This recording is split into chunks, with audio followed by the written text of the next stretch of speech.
I'll entertain a motion to approve the corrected minutes for those dates. So moved. Second. Motion made by Alderman Quarter, seconded by Alderman Cullum. Roll call vote. Alderman Scholes, Yes. Alderman Crump, Yes.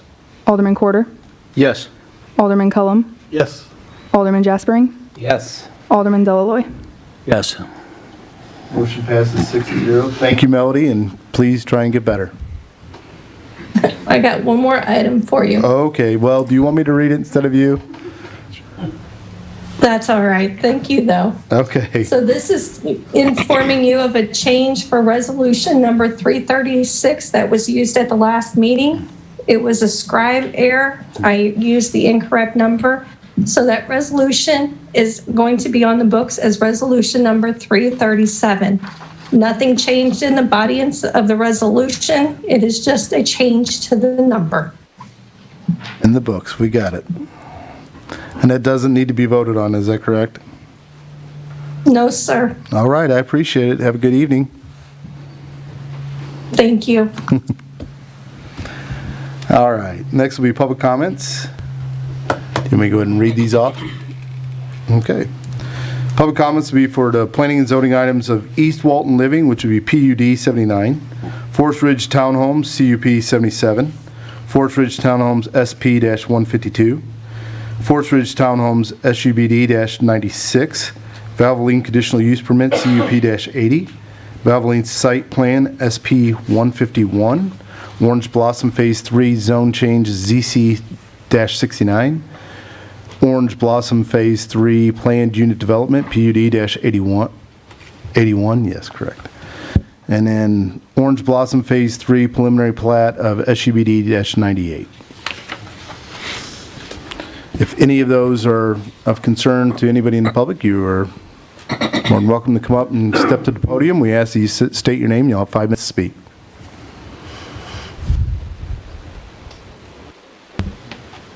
Not seeing anyone, we'll move on. Is there anybody on Zoom or anything else, or we don't allow that? That's right. Next will be Board of Aldermen comments. I'd like to compliment the street department on how well they took care of our streets during this past snow. They did an awesome job. I kind of drove around a few of the neighborhoods, and I just want to extend my thank you to them. So, great job. Excellent. Anyone else? Thank you, Eric. All right. We'll move on to bond ordinance. Ms. Joy Howard.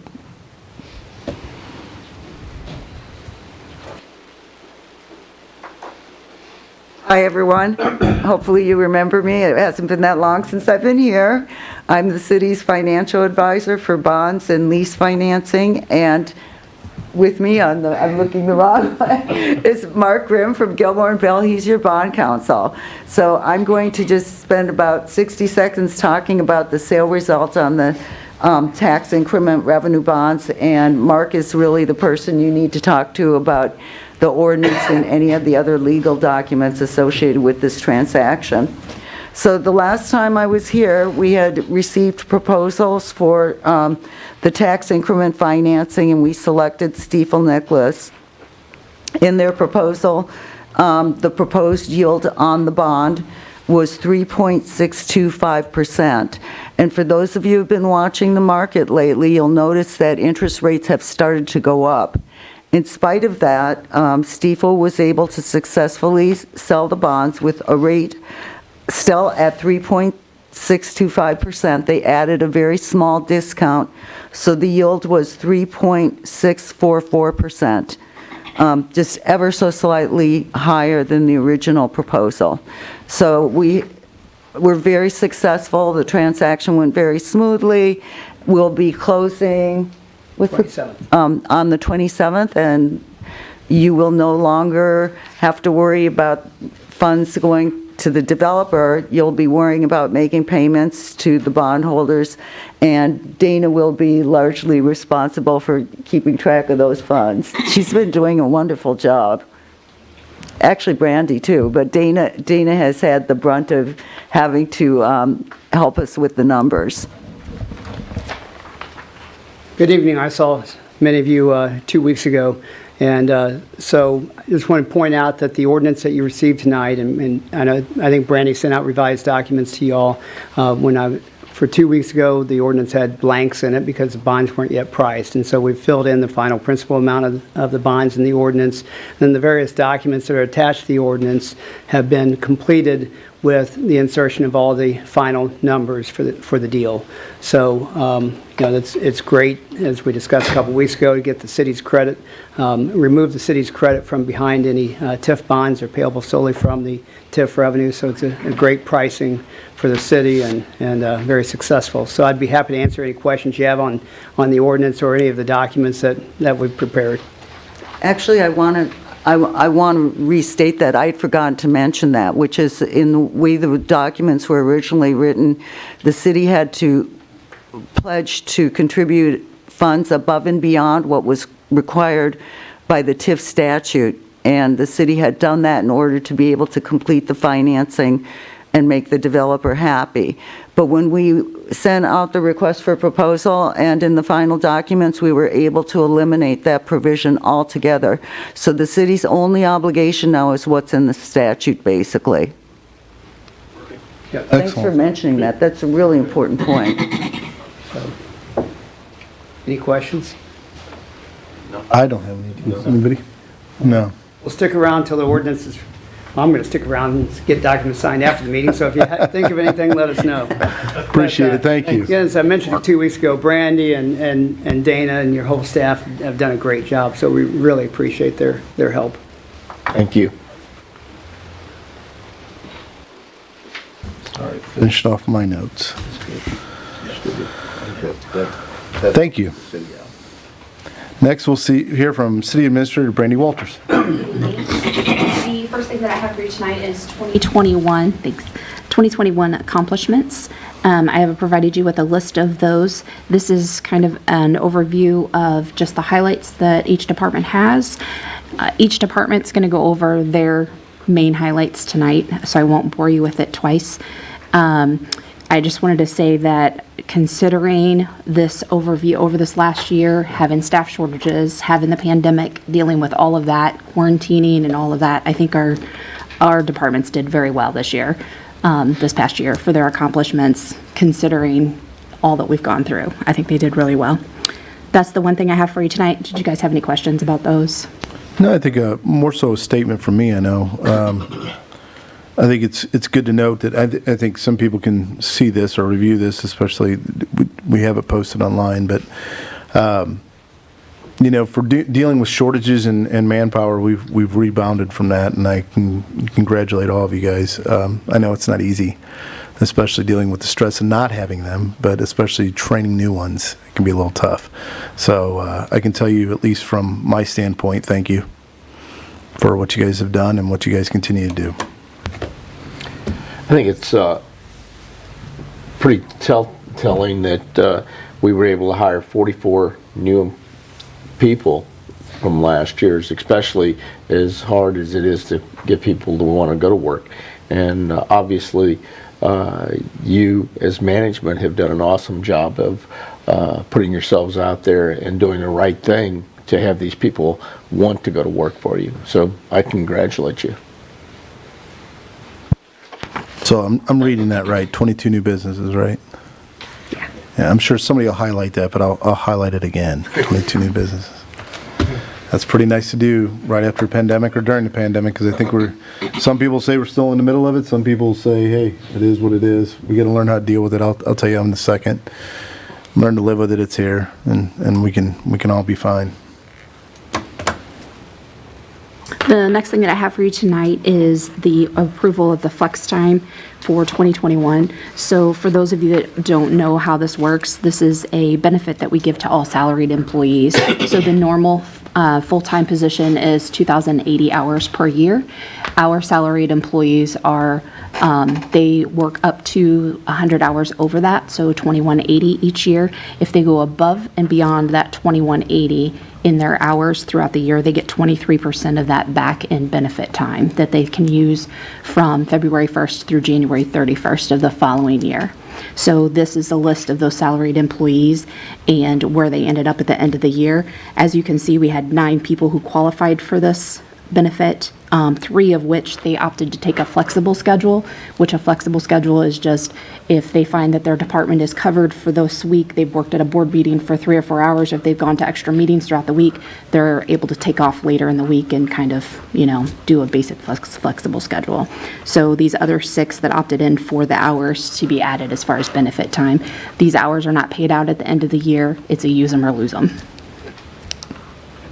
That will require an approval from you guys. Is there any questions on any of the flex time? All right, I'll entertain a motion to approve the flex time for 2021. So moved. Motion made by Alderman Crump, seconded by Alderman Cullum. Roll call vote, please. Alderman Crump, Yes. Alderman Quarter, Yes. Alderman Cullum, Yes. Alderman Jaspering, Yes. Alderman Deloy, Yes. Alderman Scholes. Yes. Motion passes 6-0. That's all I have for you tonight. Thanks, Brandon. Next, we'll hear from Director of Operations, John Struckoff.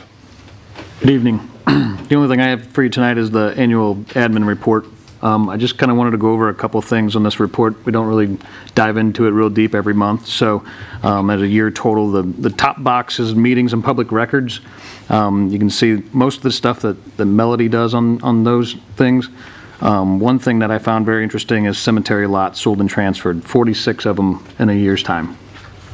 Interesting. The burial arrangements, 64 this past year. I mean, we have a pretty good sized city cemetery, and a lot of people don't even know that. So just thought I'd throw that out there. Records request, 165. Sometimes that could be one sheet of paper. That could be a whole book of things. That's a big job. Moving down to the employee-related information, accidents, drug screenings, that kind of stuff. Alderman Quarter already highlighted 44 new employees for this year. That's a large number. Actually shows 45 on here that might not have been updated 100% correctly. But safety talks, we do monthly safety talks each department. That's 262 on the year. So we take safety as a priority. Public notifications, lots of Facebook posts, a couple different pages we run, the city page, the Aquatic Center page, and the animal control page. So just kind of a couple highlights there. So is there any questions on that?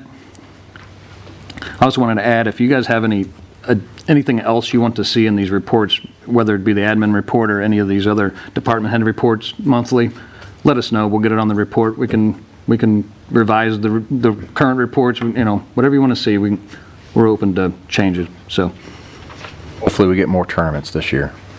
Yes. Than one. Yes. That's all I have for you tonight. Thank you, John. Thank you. Thanks, John. Next, we'll hear from the Aquatics Director, Lisa Kramer. Good evening. On my accomplishments for the year, I just want to remind everybody that the COVID restrictions at the pool were lifted in May. And for the total year for attendance, we had 24,401 people come through the pool.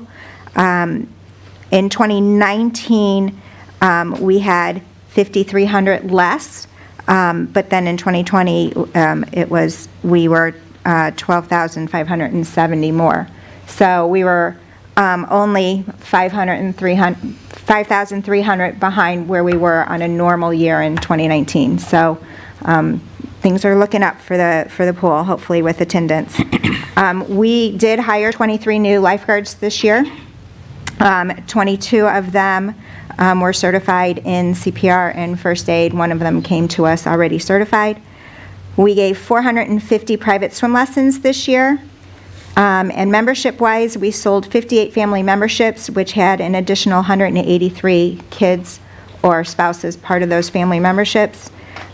We sold 76 senior memberships, and then another 246 memberships with the Silver Sneakers and Renew Active, which is the insurance-based memberships, where the insurance company pays for their memberships, and we get $3 back every time they come through the building and use the facility. We had 19 birthday parties, and in this past month, we had 3 of those birthday parties with 62 people coming through for December, so birthday parties are picking up. Even this month for January, we have every weekend booked with at least 1 birthday party each Saturday and Sunday. We finished the year with Cookies with Santa. We had 135 people come see Santa, eat cookies, and leave with a craft project that they created and a goodie bag. And some highlights coming up. This Saturday, we're having a splash and pajama party from 6 to 10 at the pool for parents to drop their kids off. The kids can stay for a pizza, swimming, and pajama party. And then Saturday, February 5th is the daddy-daughter dance. We have 32 couples coming so far of daddies and daughters, and we're looking to max out around 70 or 75, so we're well on the way for that. Anybody have any questions? Lisa, did I miss it? What's our total memberships for, did I just overlook, just wasn't listening? Total memberships sold this year were 789. So is that about what that's what our total membership for the center is, or is that just 2021? That's for 2021. Okay. Memberships are yearly, so Okay. depending on when you join is when your membership expires and whether they renew or not. Okay, all right, thank you. You're welcome. Any other questions? Thank you. You're welcome. Next, we'll hear from Finance Officer Dana Belaska. Good evening. Tonight I wanted to talk to you about some changes to the water and sewer section of the code. This is related to service fees. There'll be 2 bills before you later, and that covers 3 sections of code. So in the water and sewer sections, we are changing the, well, we are asking you to, if we can change the administrative write-off amount. So currently, if an account, you know, the people close the account, they move out of the area, and there's a balance less than $3 on the account, we can administratively write that off. You know, we've made an effort to mail the bill to them, call them. For whatever reason, we're months down the line, and there's $3 left. We are asking to change that amount to $10. And again, even at $10, it's not like you can send it to collection. So administratively, we're asking to be able to write that off. If we had a larger amount, we would certainly bring it to the board for discussion first. But at $10, it does not mean, it's more of an accounting function. It doesn't mean that should they show up at the door again wishing to open another account, we can't ask them to first pay that $10. But it just means from an accounting standpoint, administratively, we could write that off. At the same time, we would like to ask to be able to administratively adjust off a refund less than $1. So a person is due 50 cents back. What we find is no one cashes a check for less than $1. So we probably spend $10 or $20 pursuing, asking them to cash the check, reissuing a new one, and in the end, we're 2 years down the line and nobody's cashed that check. So as an offset to that $10 write-off, we'd also ask to write off a $1 refund. So again, they'll be later in the agenda, but was there any questions on that particular topic? Okay. Okay. The other things that are on the bills also in those sections are some other service fees. So currently, when we go into a shut-off cycle for non-payment, there is a $50 service charge added. We're asking to change that fee to $55. We've done calculations of staff time it takes to go through the process, and that would be a current reflection of what the cost is to the city to go through that process currently. Okay? The other thing has to do with we call it a priority service fee. So if somebody wants to schedule something, you're on the shut-off list, and the efficiency of operation is they just make a list and go out to the field based on address, locations, and start doing their process. If you would like it scheduled differently, if you want to be turned on, you know, at a specific time, at 3 o'clock, let's say, rather than when the field would normally get there at 1, then you could schedule a specific time. And there is currently a $33 charge to do that. Again, after a calculation and looking at all the man hours that go into it, we would like to reduce that to $30.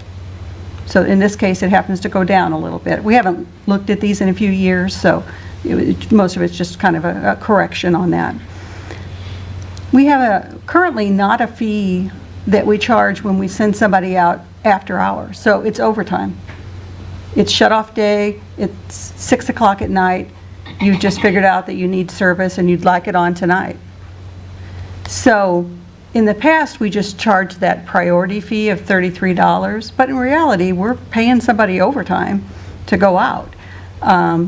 We propose that that calculates to $50 an hour, or a $50 fee for them to make that service call to somebody's house after hours, because they're on overtime.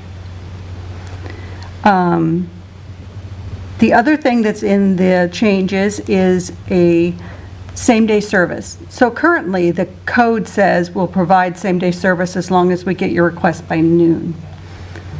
What we're proposing is that instead that be 4:30. So most of the time, if this is just a standard on-off of water service, if you call for the service or at City Hall by 4:30, we can provide it same day.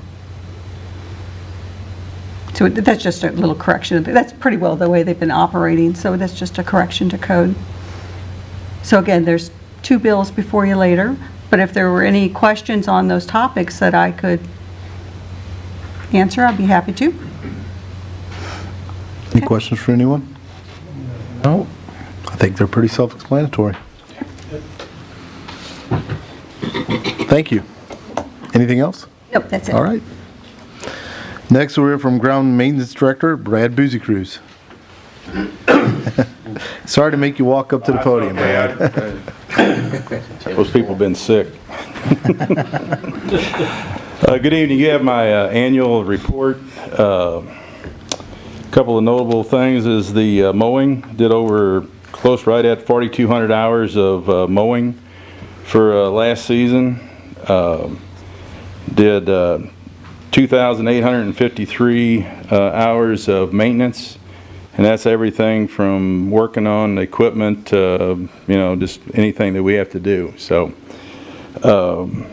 we also did converted 65 of the street lights. Main Street, we did all of those. Those are all converted to LED, and that was 36 of that 63. And then also we did 90% of the wastewater treatment plant is all LED lighting. Some of it we haven't been able to do yet cost-wise to make it feasible for us to go out there and do it. A couple of other things we've been doing this month is the City Hall. I don't know if any of y'all been over to City Hall in the last week or so, all the remodeling that we're doing over there. Got most of that, everything's tore out. Now we're replacing. We got about 50% of the walls back up right now. The Sager house, we've got it painted. Inside is all painted. You got all the water damage down in the basement. All that's been tore out, ready to go. Got the bathroom. They finished installing a new subfloor today, so we'll be getting that bathroom back up. So Brenda will have a functioning bathroom out there. And let's see what else. That's about it for right now. So, but City Hall is really coming along. If y'all need to get a chance, go over and take a look and see what you think. Y'all have any questions? I don't think anybody does. Nope. All right. Thank you, Brad. Thank you, Brad. Next, we'll hear from Public Works Director, Guy Jeevers. Good evening, Mayor and Board. A few items on my annual report. Occupational change-outs, that's like when people move in and move out of their house. We had 1,224. Another item is a non-payment disconnect, when somebody is delinquent on their bill and we go shut them off. We had 329 for the year. We had 87 routine hydrant flushings, 14 water main breaks for the year, 3,258 locates for the year. That's up from the following year from 1,298. On on the sewer air department, monthly sewer flushing and cleaning is 69,632 feet. So they do that once a month, go out and flush. That's an average of like 5,802 feet a month. We had 49 emergency blockage reports, 24 were private, 23 were on the city. And then at the wastewater treatment plant, they had 2,112 maintenance that they got to change oil and change filters and all the equipment.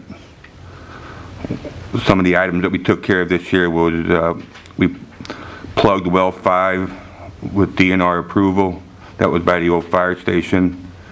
We updated our meter reading software, the road striping downtown, a new roof at well 4 there off of Ashland, the sewer extension by Warrenton, the shops at Warrenton, and we did 1,970 feet of CIP pipelining, cured in place pipe rehabilitation. Any questions? I just have one question. On these water main breaks of 14, is that pretty average from year to year, or? Last year we had 10. Okay. No, I'm sorry. Last year we had 4. We jumped up to 10 more this year. Jumped to 14 this year. Is that due to old pipes, or is that something we need to be replacing? Did contractors come close to hitting a main, and then a couple of days later it lets loose? Or it's just, we've had a lot of new PVC slide apart too, where the bell's leaking. I've heard a lot about the mains and some contractors, but we'll leave that alone. We had that water leak there on 47 too. I think we have that resolved, that was running back behind. So we think we got that figured out. I know some people will be real happy about that. Yeah. Thank Me you. too. Anything else or any questions? No, thank you, Guy. You said something about you got new meters or meter software. So that's the software and the units to go out and read the meters. okay. So they just drive-by readings? Yes. Okay. We needed that for a while. Everybody's doing it. Yeah. Yeah. Surprised you haven't had done that already.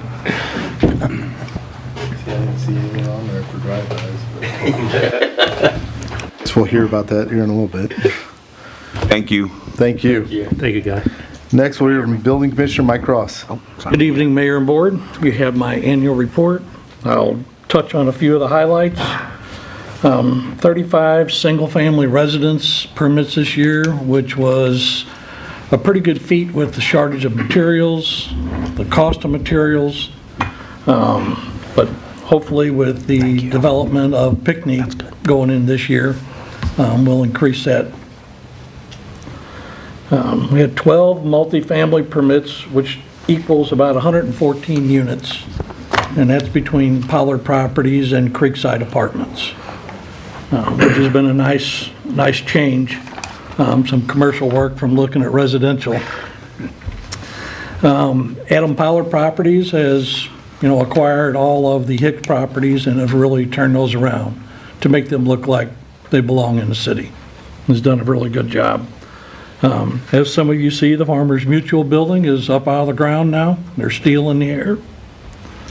The Warren County Handicap new building was completed and opened, and it's a very nice facility. If you haven't had a chance to tour it, you should get by and take a look at that building. It's very nice. The remodeling of the Alder store got done. Pickney Ridge with the underground utilities is underway. They're out there doing water pipe today.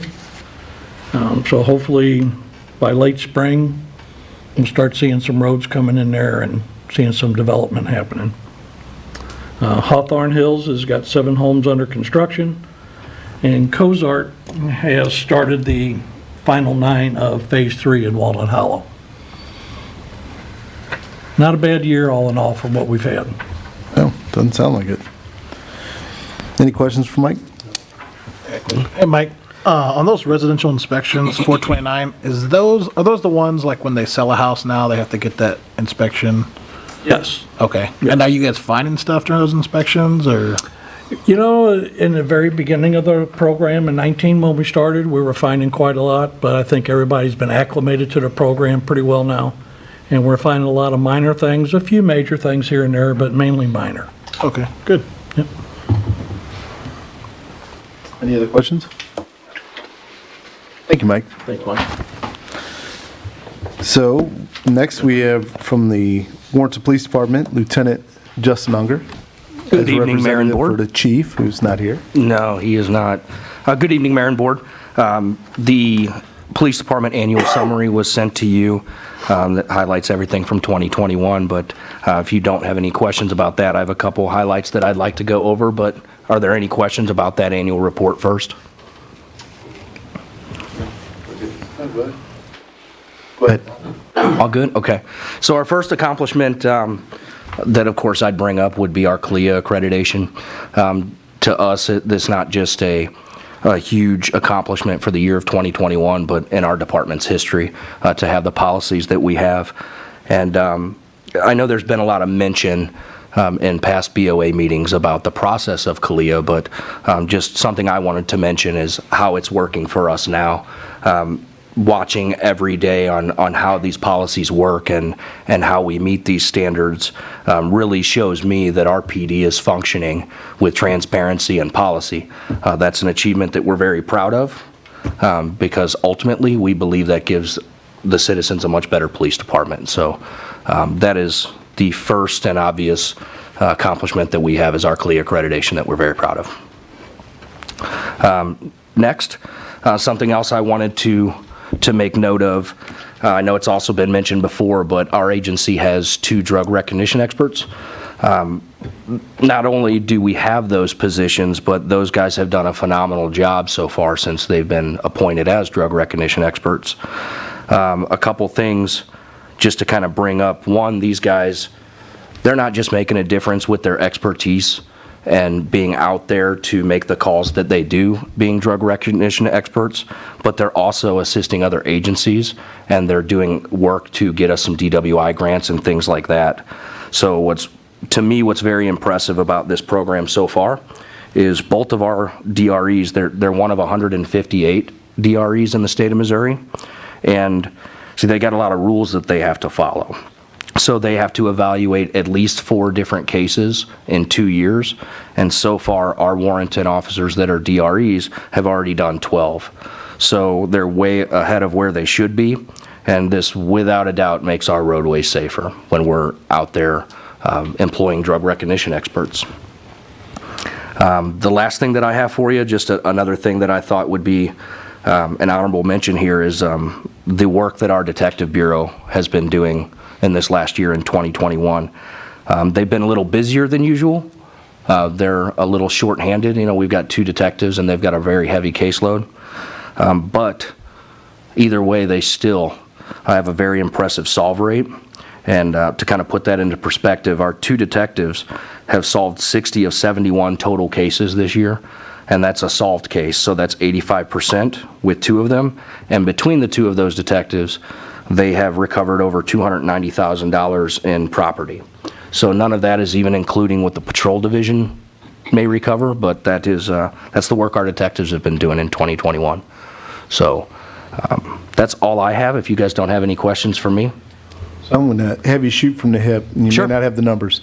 How much interest have we seen in the Citizens Academy? I'm glad you brought that up. That was something else I wanted to throw in there. Thanks for reminding me. It's going well. I would say that we're already probably halfway filled on our classes. I've already got applications emailed to me. I've gotten some sent to me snail mail, and a few others handed in person. So we're looking at least 10 applications right now. Nice. And we want a minimum of 20 in the police academy, but we're already halfway there. Excellent. I like hearing that. Yep. Anything else? Questions? No. No. Thank you. Thank you. Thank you. So we'll hear from our Director of Planning and Development, Tim Burks. But before that, Tim, let me step in real quick and say I should have announced this at the beginning, and I didn't. The removal of 18B, which would be the East Walton Living PUD-79, that has been removed from the agenda. By the request of the developer. I'm sorry, should have stated that. Go ahead, Tim. Evening, Mayor, board members. You have a copy of my annual report. A few of the highlights were we had 2 new businesses last month in December, the bin store at 1000 Warrenton Shops and Amelia Madison Clothing Store. We've had 22 new businesses altogether for 2021, so it's pretty good. It's averaging about 2 every month. Some of the highlights for the zoning is we had 4 text amendments, we had 9 conditional use permits, 9 site plans, 12 subdivisions, 7 preliminary and final plats, 4 boundary line adjustments, 3 zone changes, 1 PUD, plan unit development, and 1 administrative site plan. So, does anybody have any questions for me? I do not. I think you're good. Thank you.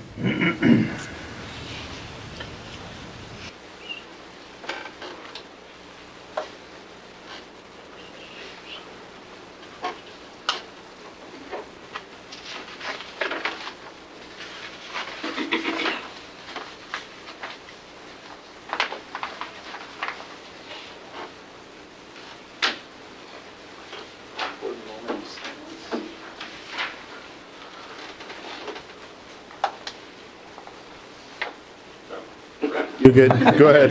You're good. No, you're good. The Forest Ridge Townhomes, CUP 77, site plan 152, and SUBD 96. We didn't receive any new information or updates from the applicant on those projects. So we're requesting that, the staff's still requesting that those projects be denied.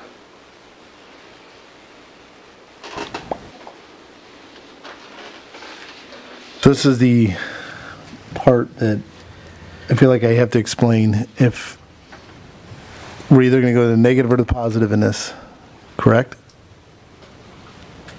So I'm going to stay in the positive because it makes it easier on voting. Every time we try and go negative, we have to go through and explain 3 and 4 times and re-vote. So we're going to stay in the positive. So I'll just be asking or entertaining motion for the approval of Forest Ridge Townhome CUP-77.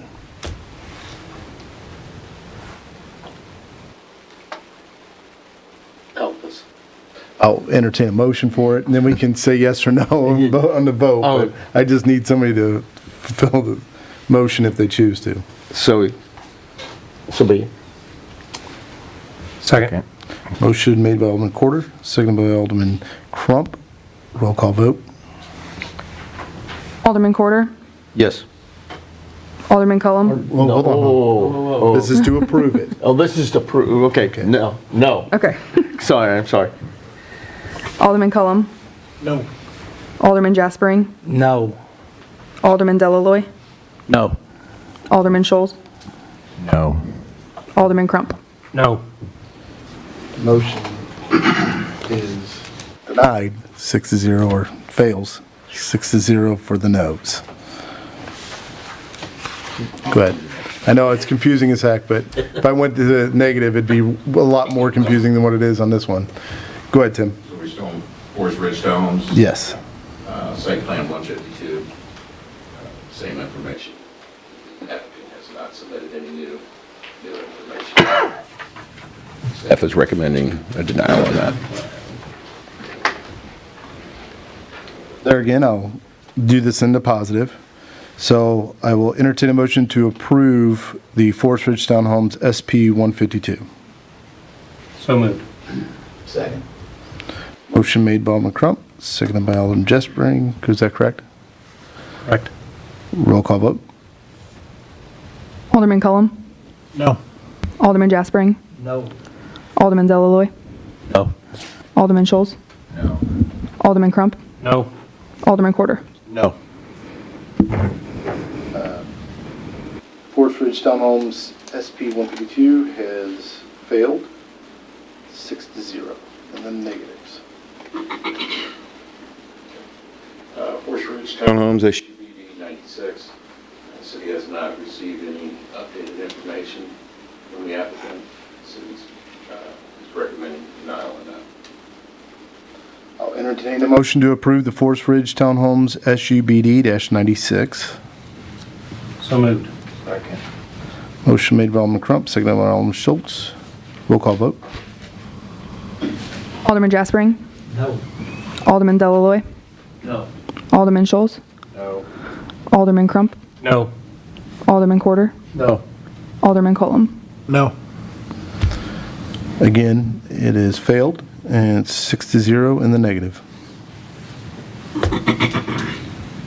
Our next project is the conditional use permit and site plan, CP80 and SP 151 for the Valvoline store. It's located, the property is 1.88 acres at the intersection of North 47 and I-170 eastbound ramp. It's a zone commercial. The applicant is Anthony Clark. Anthony Clark has submitted an application for conditional use permit and site plan approval for the 1.88 acres of land at the intersection of North Highway 47 and I-70 eastbound ramp.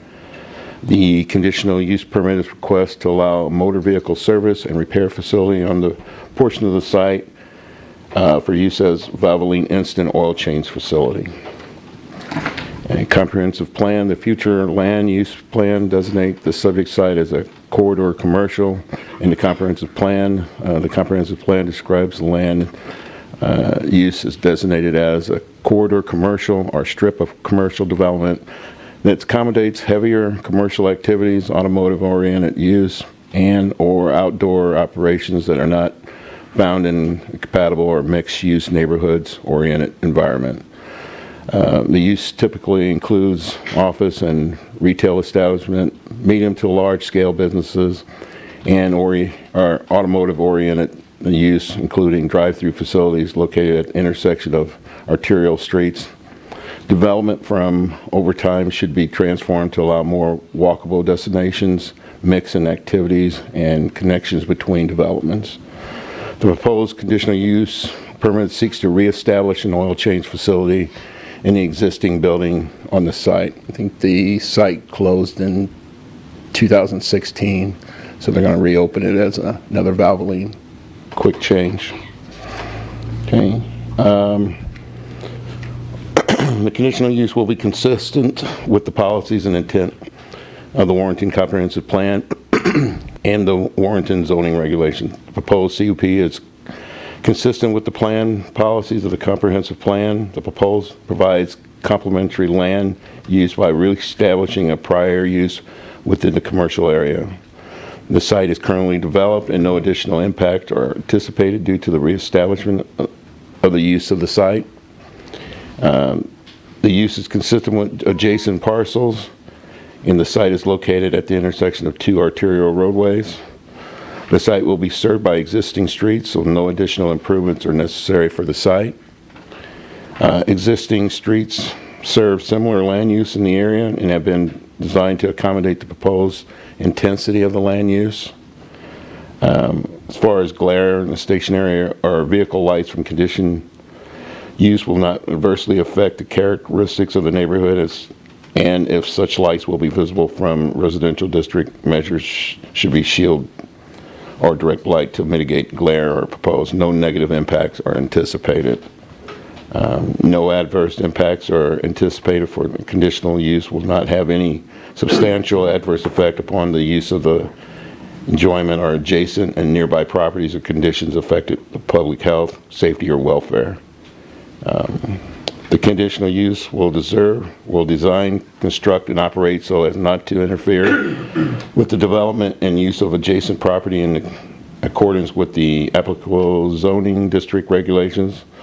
No interference is anticipated, and the building will adhere to all applicable safety codes.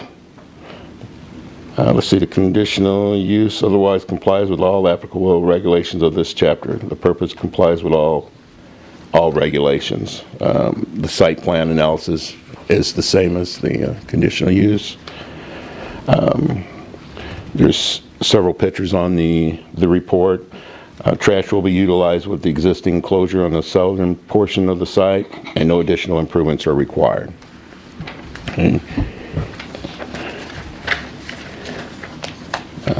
The planning and zoning results from earlier this month. Valvoline conditional use and site plan CUP 80 and SUP 150 was presented with no public comments. The conditional use permit and site plan motion passed 9-0 with 1 absent. Staff recommendations. Staff has reviewed the proposed conditional use and site plan and recommends approval of the request with the following condition. No overnight outdoor storage or derelict vehicles on the lot. That was one of the conditions from planning and zoning, and I've spoke with the applicant, and they agree to that. I'm sorry, say the last part with the applicant? I spoke with the applicant, and they agreed with that. Oh, excellent. Last condition. That was going to be my only question. Okay. So I believe the applicant is here tonight if you have any questions. You can either do. My only question would be the parking situation. I know you said there's adequate parking and stuff there. I only know this because I drive to Chicks a lot through the back way, but it seems like there's always a packed parking lot there. Are they going to move all them people that parked around that building before? Well, most of those cars are being parked from next door. Yeah, from the medical building there. So I'm not sure exactly what they're... I mean, they still feel with all of that, both of those operating, there's going to be plenty of parking there? Yes. Okay. And I know in probably the last week, there's been less cars. I know I'm sure the applicant's been doing work there. They had to repair some windows and stuff. And I've noticed in the last week, there's been less cars parked there as before. Gotcha. All right, perfect. It's probably just employees from the other place. Yeah, it is. Any other questions? And that'll be a bill later on the agenda. Yes, sir.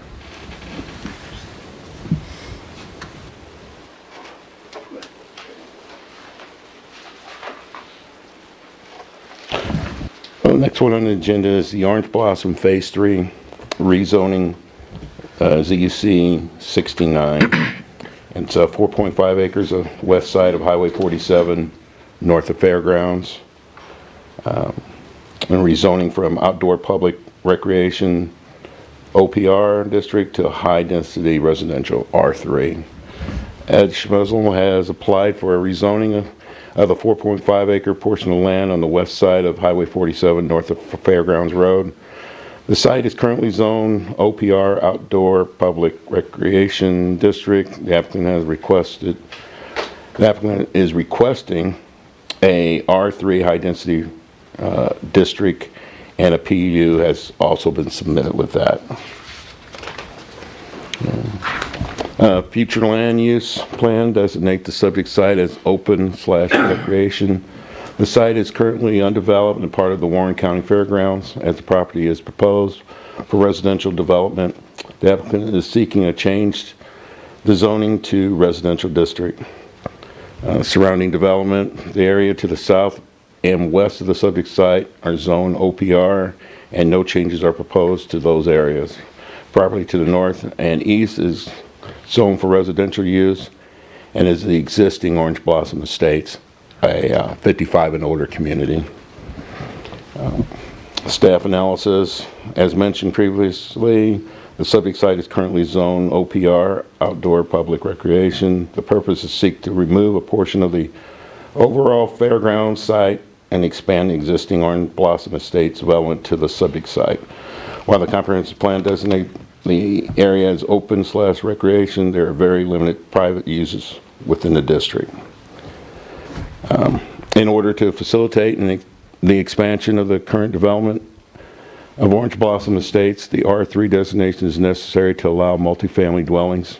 As proposed, the applicant is requesting to rezone to R3, a CUP and PUD for multifamily dwellings with the required site plan and preliminary plat for the subject site. The CUP and PUD and site plan as well as preliminary plat are also under separate agenda items. The planning and zoning results, the Orange Blossom Phase 3 zoning ZC 69 was presented with no public comments. The zoning change Motion passed 9-0 with 1 absent. Staff recommendations. Staff has reviewed the request to rezone the subject site from OPR, Outdoor Public Recreation District, to R3. High-density residential district. All items and notice as required by state and local law has been provided and completed. While the proposal is not consistent with the future land map, staff is in the opinion that the proposed change in the zoning is consistent with the plan policy and the future direction map. Staff recommends approval of the requested rezone. Okay. Questions on that? Okay. And the applicant is here. Just building the same stuff? Building the same thing, yes. Just extending it to the south of the existing. Did you have any questions for the applicant? No.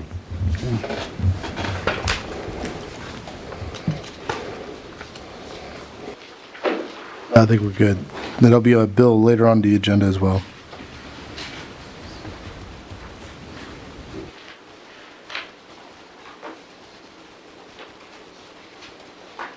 Okay. Next item is the Orange Blossom Phase 3 Plan Unit Development, PUD 81. It's 4.5 acres on the west side of Highway 47, north of the fairgrounds. Edgewater has applied for a plan unit development for the development of the 4.5 acre portion of land on the west side of Highway 47, north of Fairgrounds Road. The PUD is a request to allow 9 residential buildings, each with 4 residential units, 36 total residential units. Future land use plan designate the subject site as open/recreation. The site is currently undeveloped and part of the Warren County Fairgrounds. As part of the property proposed for the residential development, the applicant is seeking a change in zoning to the residential district. The purpose of the PUD is to maximize choice and type of enforcement available to the public by allowing a development that would not be possible under strict applications of other sections of this chapter. The proposal seeks to expand an existing development by establishing a PUD adjacent to the existing Orange Blossom Estate development that was approved under the same procedures. Permanent preservation of a common open space and recreation areas and facilities. The open space and recreation areas are provided for in an existing area of development. Additional open space and recreation amenities are proposed to service the proposed units. The pattern of development to preserve natural vegetation, topographical, and geological features. Preservation is not proposed. The efficient use of the land results in more economical network, utilities, streets, schools, public grounds, and buildings, and other facilities. Development utilizes existing infrastructure in the area and new infrastructure to serve the proposed site. The land use will promote the public health, safety, and comfort, morals, and welfare. The inclusion of residential units on the property creates an extension of the existing land use pattern. The proposed include expansion of age restriction facilities with the city to provide housing opportunities for older adults. The residential, non-residential or combined residential, non-residential development, the proposed wouldn't result in a residential use on the track. Okay. Landscaping, the proposed plan includes sufficient street trees, parking area trees, shrubs to satisfy minimum code requirement landscapes for the site, as encouraged by the city code. Landscaping and clustered in the area.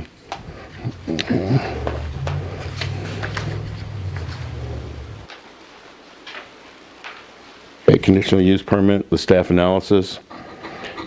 As noted in the staff report for rezoning, the comprehensive plan designate the area as open/recreational, and this land uses category general includes public-owned land. Limited development opportunities exist. Staff is of the opinion that an extension of the adjacent development onto the parcel future the overall goal of the Warrenton comprehensive plan. The development proposes utilize existing stormwater detention as part of the adjacent site, as capacity exists to handle the increased runoff. The use is consistent with other adjacent parcels. The site will be served by existing streets, and exiting fire access easement will be vacated, and a new easement will be granted access in the purpose of fire protection services. The fire district has reviewed the plan and no objections with the noted. Existing streets serve similar land use in the area and have been designed to accommodate the proposed intensity of the land. The conditional use will not have substantial adverse effect upon the use of the or enjoyment of the adjacent and nearby property or conditions affecting the public health, safety and welfare. No adverse impacts are anticipated. All buildings will adhere to the applicable safety codes, and the conditional use otherwise complies with all applicable regulations of this chapter. The proposal complies with all applicable regulations. Planning and zoning results, the all Orange Blossom Phase 3 Plan Unit Development PUD 81 was presented with no public comments. The Plan Unit Development motion passed 9-0 with 1 absence. And the staff has reviewed the CUP PUD and recommends approval with the following conditions: a deed covenant restriction of 55 and older, proposed covenant regarding maintenance of the property, and the land description plot will require to remain under the same ownership as Lot 2A and 2B. Do you have any questions for me?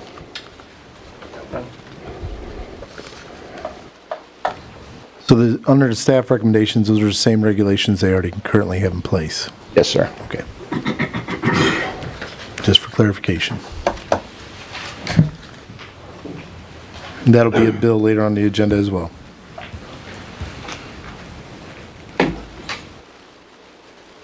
Ready? All right. Orange Blossom Phase 3 Preliminary Plat, SUBD 98. 4.5 acres on the west side of Highway 47, north of Fairgrounds Road.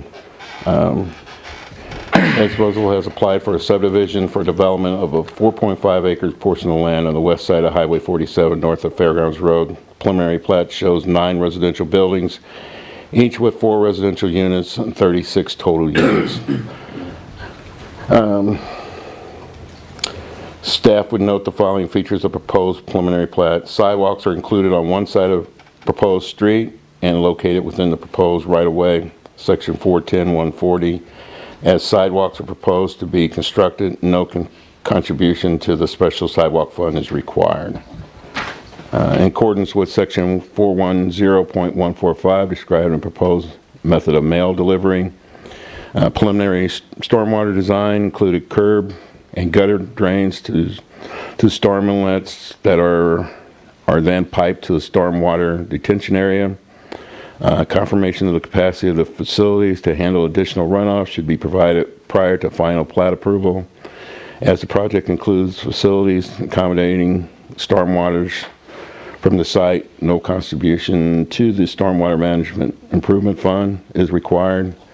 Open areas include on the site. Section 410-150 requires residential projects to provide park area and open space accessible to the public, or in lieu thereof, at the option of the city, a payment of money in the amount of in accordance with the defined schedule. While the open areas are provided, these areas do not provide area accessible to the public. Therefore, a payment into the special park fund will be required prior to signing the final plat.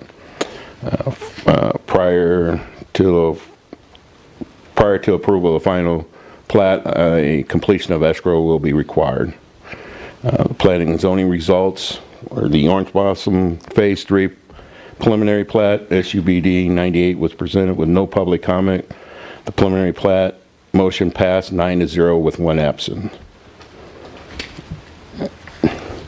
Staff recommends Staff has reviewed the proposed preliminary plat and found the proposal is consistent with Chapter 410 subdivision regulation of the Warrenton Municipal Code. Staff recommends approval of the preliminary plat. And there will be a bill later on for that project. Any questions for me? I think we're good. Thank you. Thank you. Bills or ordinance. I will call for the first reading of bill number, or I'll entertain a motion to approve the first reading of bill number 01-22. So moved. Motion made by Alderman Deloy, seconded by Alderman Cullum.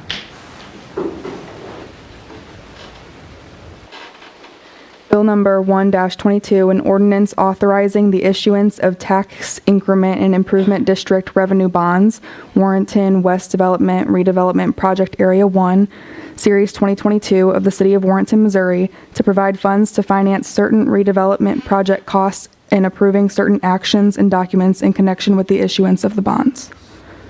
I'll entertain a motion for the second reading of bill number 01-22. So moved. Second. I'll let you guys argue it out since you did this. All right. Motion made by Alderman Schultz, seconded by Alderman Quarter. Bill number 1-22, an ordinance authorizing the issuance of tax increment and improvement district revenue bonds, Warrenton West Development Redevelopment Project Area 1, Series 2022 of the City of Warrenton, Missouri, to provide funds to finance certain redevelopment project costs and approving certain actions and documents in connection with the issuance of the bonds. Roll call vote. Alderman Deloy, Yes. Alderman Scholes, Yes. Alderman Crump, Yes. Alderman Quarter, Yes. Alderman Cullum, Yes. Alderman Jaspering. Bill passes 6-0. I'll entertain a motion for the first reading of bill number 02-22. No? Okay.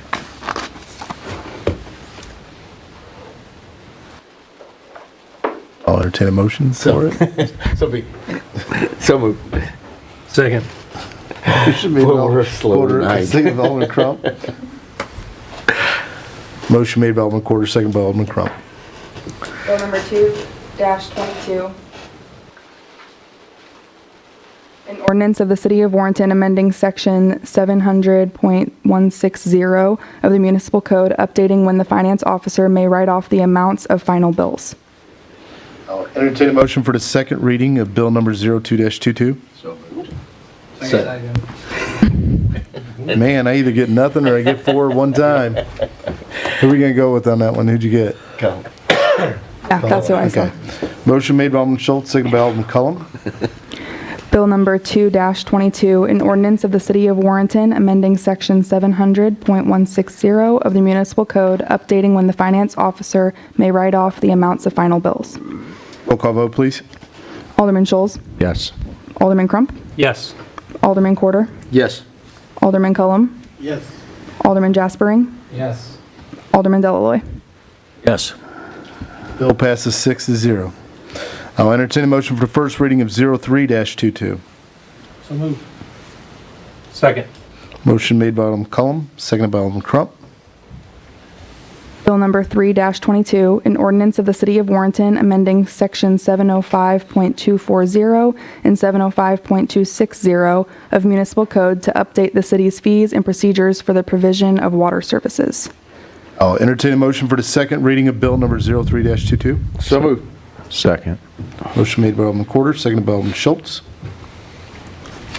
Bill number 3-22, an ordinance of the City of Warrenton amending Section 705.240 and 705.260 of Municipal Code to update the city's fees and procedures for the provision of water services. Roll call vote. Alderman Crump, Yes. Alderman Quarter, Yes. Alderman Cullum, Yes. Alderman Jaspering, Yes. Alderman Deloy, Yes. Alderman Scholes. Yes.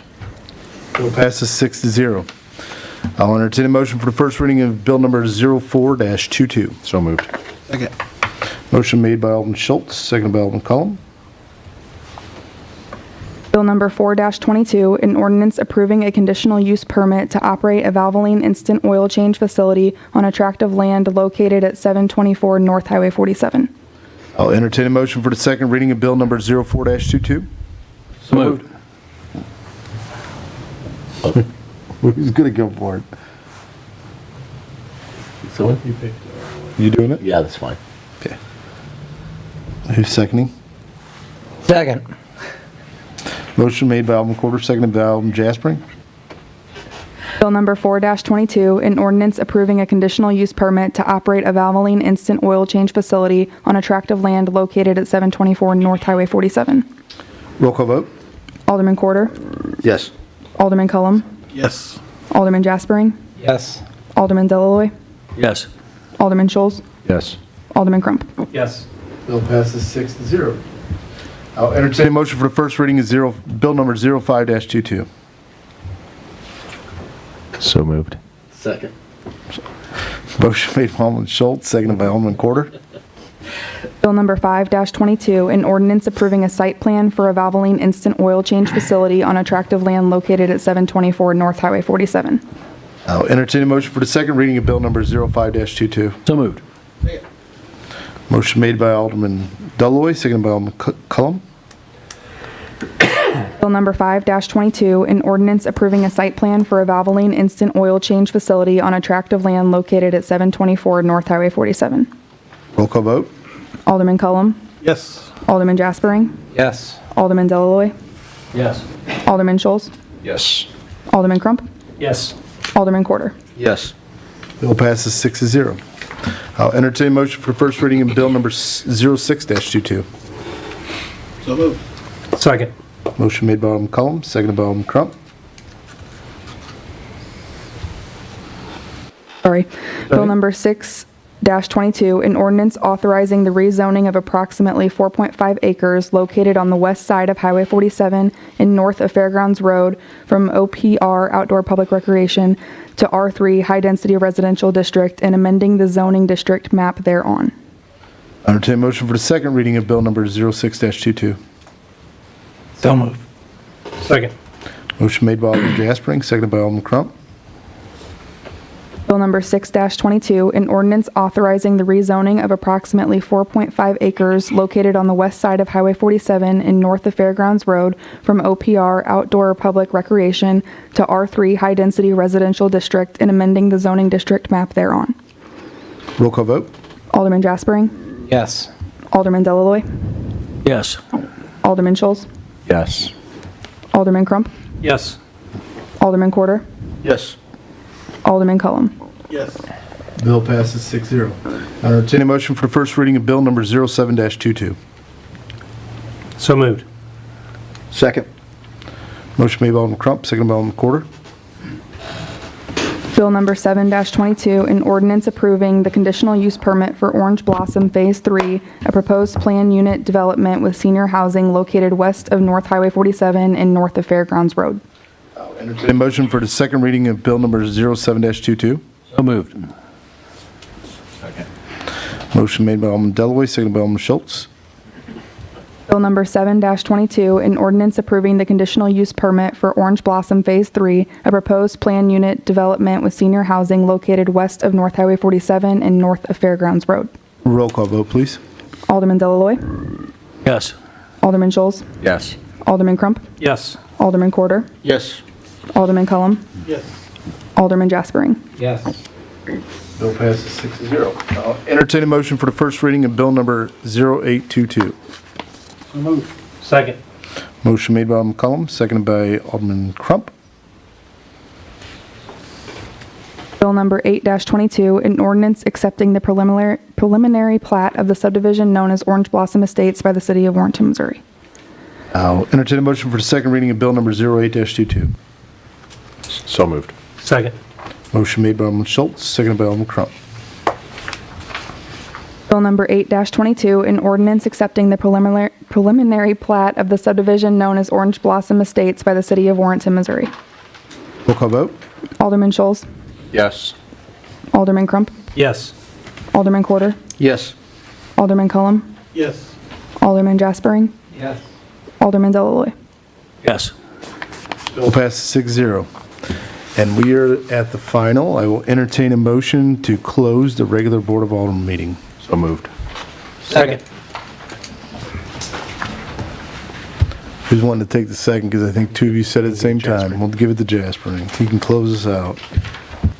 Motion made by Alderman Schultz, seconded by Alderman Jaspering. All those in favor say aye. Aye. All those opposed say nay. We are so adjourned.